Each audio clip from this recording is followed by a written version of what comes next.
அமர்ந்திருக்கும் மக்கள் நீதி மையத்தின் தலைவரும் நாடாளுமன்ற உறுப்பினரும் எனது பாசத்திற்குரிய அண்ணனுமான திரு கமல்ஹாசன் அவர்களுக்கும் திருச்சி மாநகரின் செல்லப்பிள்ளையார் மாண்புமிகு அமைச்சர் அன்பில் மகேஷ் சகோதரருக்கும் மற்றும் மக்கள் நீதி மைய நிர்வாகிகளுக்கும் இந்த அரங்கத்தில் அமர்ந்திருப்பவர்கள் அனைவருக்கும் இறைவன் புறத்திலிருந்து சாந்தியும் சமாதானம் உண்டாகட்டும். இந்த பூமியில் பல்வேறு பல நூறு கோடி மனிதர்கள் பிறந்து மரணத்திருக்கிறார்கள்.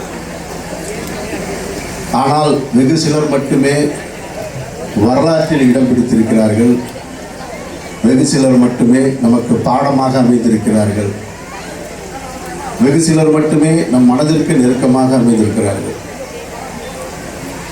ஆனால் நம் கண்ணுக்கு தெரியாத, நம் காதுகளில் கேட்கப்படாத பெயர்களாக இன்னும் எத்தனையோ நல்ல மனிதர்கள், மகான்கள் இந்த பூமியில் வாழ்ந்து மரணித்திருக்கிறார்கள் என்பதற்கான சான்றுதான் இந்த மேடை. சிநேகன், கவிஞர் சிநேகன் அப்படின்னா தமிழ் சமூகம் எங்கெல்லாம் இருக்கோ அங்கெல்லாம் இருக்கிறவங்களுக்கு தெரியும். அதற்கு பின்னால் மக்கள் நீதி மையத்தின் போர் குரலாக, போர் வாழாக தமிழகம் எங்கும் பிரச்சாரம் செய்யக்கூடிய, விவாதங்கள் கலந்தக்கூடியவர் என்பது எல்லோருக்கும் தெரியும். ஆனால் அவருடைய தந்தையார் சிவசங்கி என்பவரை எல்லோருக்கும் தெரிந்திருக்க வாய்ப்பில்லை. ஒரு 100 ஆண்டுகளுக்கு முன்னால் இந்த மண்ணில் பிறந்து ஒரு குறிப்பிட்ட வயதை அடைந்தவுடன் திருமணம் செய்து கொண்டு 8 குழந்தைகளையும் பெற்றிருக்கிறார். 8வது தான் சிநேகன். சிநேகனுக்கு எனக்கும் அந்த வகையில் ஒரு ஒற்றுமை இருக்குது. நான் 6வதாக பிறந்த கடைசி, சிநேகன் 8வது. ஆனால் 8 பேரையும் வளர்த்து இந்த குக்கிராமத்தில் பிறந்த வந்த மாமனிதர் மாட மாளிகையில்லை, கூட கோபுரம் இல்லை. ஆனால் மனதளவில் ஒரு ராஜாவாகவே, மன்னராகவே வாழ்ந்திருக்கிறார் என்பதுதான் மறுக்க முடியாத உண்மை. அந்த 8 பேரையும் வளர்த்து ஆளாக்கியிருக்கிறாரு. சுயமரியாதையை கற்றுக் கொடுத்துருக்காரு. தன்னுடைய உறவுகளிடமோ யாரிடமோ எந்த சூழ்நிலையிலும் நீங்கள் கையேந்திரக்கூடாது அப்படின்றதுக்காக சுயமரியாதை கற்றுக் கொடுத்த மாபெரும் மனிதராக சிவசங்கர் வாழ்ந்திருக்கிறார்.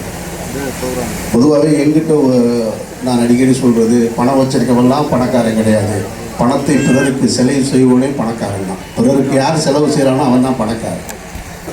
இது மாதிரியான ஒரு கிராமத்தில் இருந்து தன்னால் முடிந்ததை பிறருக்கு செய்து இந்த பகுதி மக்களிடம் மாபெரும் அன்பை பெற்று இருக்கிறவராக வாழ்ந்திருக்கிறார் ஐயா சிவசங்கர் அவர்கள்.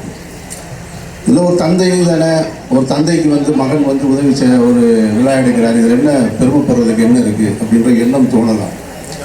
ஆனால் அவர் எப்படி வாழ்ந்திருக்காருன்னா, இந்த கிராமத்தில் பிறந்து தன்னுடைய கடைசி மகன் தமிழ் சமூகம் கொண்டாடுகிற ஒரு மாபெரும் கவிஞனாக மாறினதுக்கு பின்னாலேயும், ஒரு உயர்வான இடத்துக்கு போனதுக்கு பின்னாடியும், அவர் ஒரு முறை கூட சென்னைக்கு தன்னுடைய மகனுடைய அந்த பொருளாதாரத்தில், அந்த பின்புலத்தில் வாழணும்னு அவர் ஆசைப்பட்டதே கிடையாது.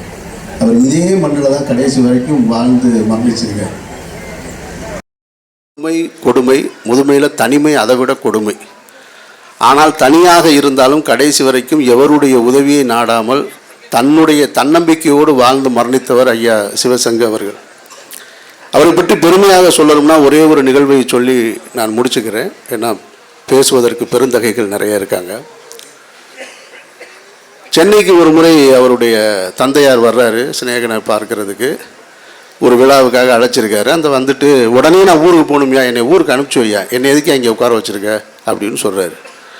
இல்லைப்பா இருங்கப்பா, என் கூட 2-3 நாள் இருந்துட்டு போங்க அப்படின்னு சொன்னால், இல்லையா நான் ஊருக்கு போகணுமையா, நிறையா வேலை இருக்கியா, அங்கே ஆடு மாடு இருக்குது, சாப்பாடு வைக்கணும், கழனி தண்ணி வைக்கணும், அதெல்லாம் பார்க்கணும், புல் போடணும் அப்படின்னு. அப்போ சிநேகன் கேட்குறாரு, ஏப்பா நான் உங்கள் புள்ள தானே, இத்தனை வருஷமாக சென்னைக்கு வந்திருக்கேன், நான் இத்தனை வருஷம் ஆச்சு, நான் இங்கே இருந்திருக்கேன், ஒரு நாளாவது நான் சாப்பிட்டியா அப்படின்னு கேட்டிங்களா, நீங்கள் நீ என்ன பண்ணுறேன்னு என்னை கேட்டிங்களா அப்படின்னு கேட்கும்போது அந்த மாமனிதர் சொன்ன வார்த்தை, ஐயா ராசா உனக்கு வாய் இருக்கியா, நீ கேட்டு யாருக்கிட்டையும் பொழைச்சிக்கிருவ, அதெல்லாம் வாய் இல்லாத ஜீவன்யா, யார்கிட்ட கேட்கணும், நான் தான் யாருக்கு இருக்கணும்.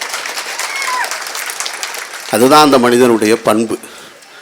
அப்போ தன்னுடைய உறவுகளோடு, தான் பெற்ற உறவுகளோடு, தன்னுடைய இரத்த சொந்தங்களோடு அன்பு காட்டுறது அன்பு கிடையாது.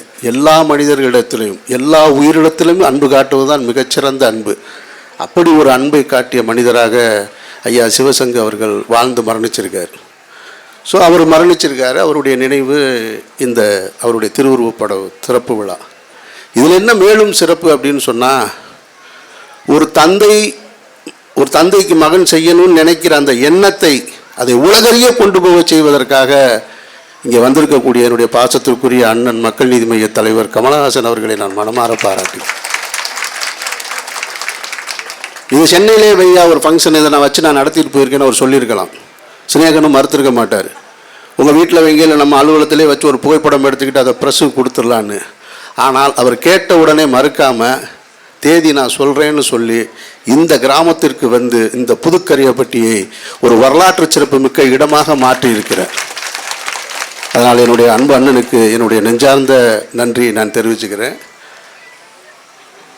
மாற்று கட்சியாக இருந்தாலும் அன்பிற்கும் நட்பிற்கும் எப்பொழுதுமே மரியாதை கொடுப்பதில் அவருடைய பெயரிலே இருக்கிற அன்பில் மகேஷ் பொய்யாமொழி சகோதரன் அவர்களும் இந்த விழாவுக்கு வந்து சிறப்பு சேர்த்திருக்காங்க. இந்த விழாவில் மிகச்சிறப்பாக நடைபெற்று கொண்டிருக்கிறது. அதற்கு முத்தாய்ப்பாக அண்ணன் கமலஹாசன் அவர்களுடைய பேச்சை நானும் கேட்க ஆவலாக இருக்கிறேன். சினேகன் அவர்களுக்கு இந்த விழாவின் மூலமாக மக்கள் உணர்த்தும் கருத்து என்னென்னா, உங்களுடைய தந்தையாரை போல எல்லோரையும் நேசித்து வாழ்ந்து நீங்களும் இந்த மண்ணுக்கும் மக்களுக்கும் பயனுள்ள வாழ்க்கையை வாழ்ந்து மரணிக்க வேண்டும் என்று அன்பாக கேட்டு விடைபெறுகிறேன். நன்றி.